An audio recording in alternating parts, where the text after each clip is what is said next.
Hello everyone, welcome to my channel. I am Srishti Tyagi. आज मैं आप सभी के लिए लेके आई हूँ ट्रांसपोर्टेशन इन ह्यूमन बींग्स का लेसन प्लान। ये हमारी क्लास 10th का टॉपिक है। इसको हम सर्कुलेशन इन ह्यूमन बींग्स भी बोल सकते हैं क्योंकि दोनों का मीनिंग एक ही बनता है। तो चलिए अब हम स्टार्ट करते हैं। सबसे पहले हम क्या करते हैं, इंगेज करते हैं बच्चों को।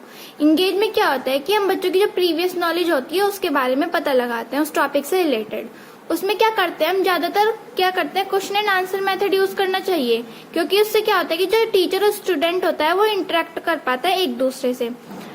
इसमें हम कम से कम 3 से 4 क्वेश्चंस लेते हैं और जो हमारा लास्ट क्वेश्चन होता है वो हमारा प्रॉब्लमेटिक क्वेश्चन होना चाहिए। इसके बाद क्या होता है कि जो टीचर होती है वो अपने स्टेटमेंट देती है, statement of aim. So students, today we will study about transportation in human beings, या फिर आप ये भी लिख सकते हैं सर्कुलेशन इन ह्यूमन बींग्स, क्योंकि दोनों का मतलब सेम है। इसमें हमारा फर्स्ट टीचिंग पॉइंट जो होगा वो होगा ट्रांसपोर्टेशन या फिर सर्कुलेशन इन ह्यूमन बींग्स। इसके बाद हम एक्सप्लोर करेंगे। एक्सप्लोर में क्या होता है कि जो बच्चे होते हैं वो उस चीज को जानने के लिए, उस टॉपिक को जानने के लिए बहुत ज्यादा क्यूरियस हो जाते हैं उस चीज को।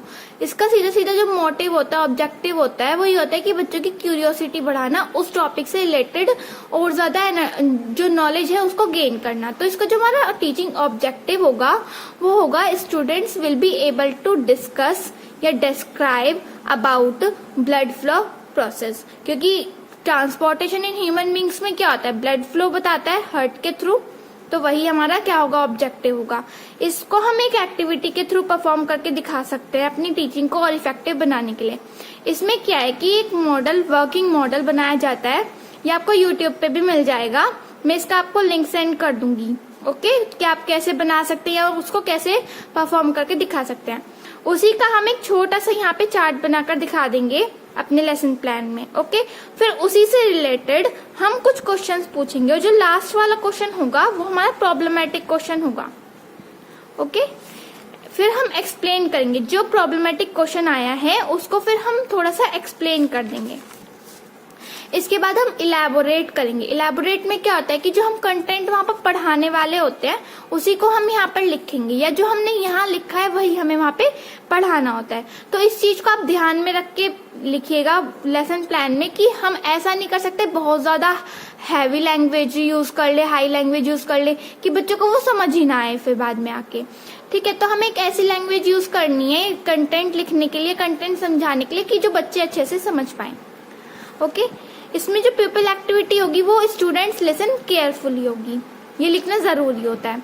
इसी को फिर हम एक चार्ट बनाकर लेके चले जाएंगे या चार्ट बना लेंगे यहाँ पे, और ये टेक्निक या एड्स में हमारा चार्ट बन जाएगा। जैसे मैंने पहली वीडियोस में भी आपको बताया हुआ है कि जो हम चार्ट वगैरह हम यहाँ पे बना रहे हैं या हम वहाँ पे क्लास में शो कर रहे हैं उसमें लेबलिंग होनी जरूरी है। अगर लेबलिंग नहीं होगी, आप बोलते चले जाएंगे तो बच्चा रिलेट नहीं कर पाएगा कि टीचर कहाँ बोल रही है। तो पॉइंट आउट भी कर सकते हैं कि जैसे पल्मनरी आर्टरी हो गई, ये पल्मनरी वेन हो गई, ये सब चीज आप फिर पॉइंट आउट भी कर सकते हैं। ये पूरा इलेबोरेट करने के बाद, अपना कंटेंट समझाने के बाद या लिखने के बाद फिर हम क्या करते हैं, इवेल्युएट करते हैं उस टॉपिक से रिलेटेड या उस टीचिंग पॉइंट से रिलेटेड। उसमें क्या करते हैं, हम 2 से 3 क्वेश्चंस पूछते हैं। कम से कम हमारे 2 क्वेश्चंस तो होने ही चाहिए क्योंकि हमारा जो कंटेंट है उसको नजर में रख के हमारे कम से कम 2 क्वेश्चंस होने चाहिए, और वो जो क्वेश्चंस है वो हमारे उस टीचिंग पॉइंट से रिलेटेड ही होने चाहिए।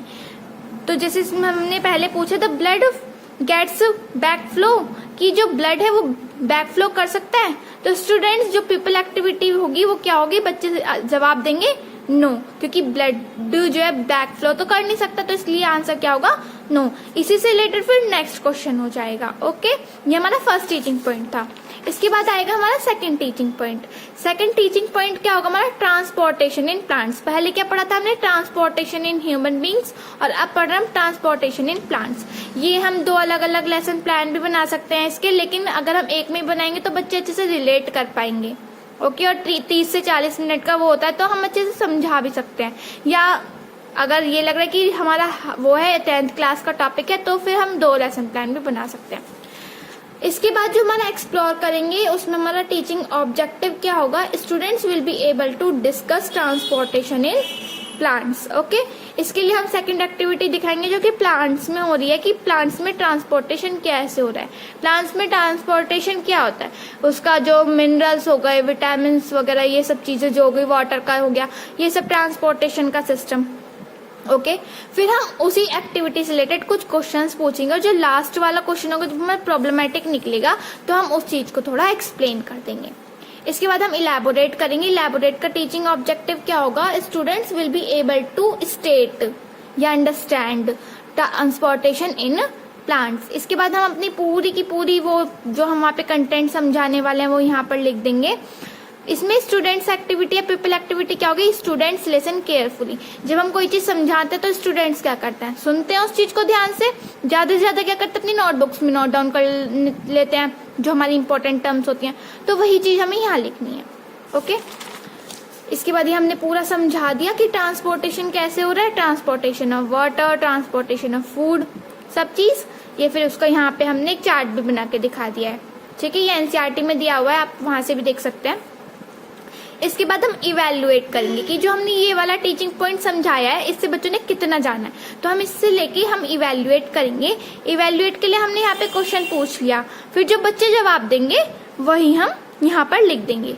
इसके बाद समरी लिखनी जरूरी होती है। कुछ बच्चे क्या करते हैं, लेसन प्लान बना देंगे, समरी नहीं लिखेंगे। नहीं, समरी लिखनी भी जरूरी है ताकि जब टीचर साइन वगैरह करे तो उसको पता चल जाए कि हाँ इसमें क्या क्या टीचिंग पॉइंट्स लिए गए थे, transportation in human beings and transportation in plants.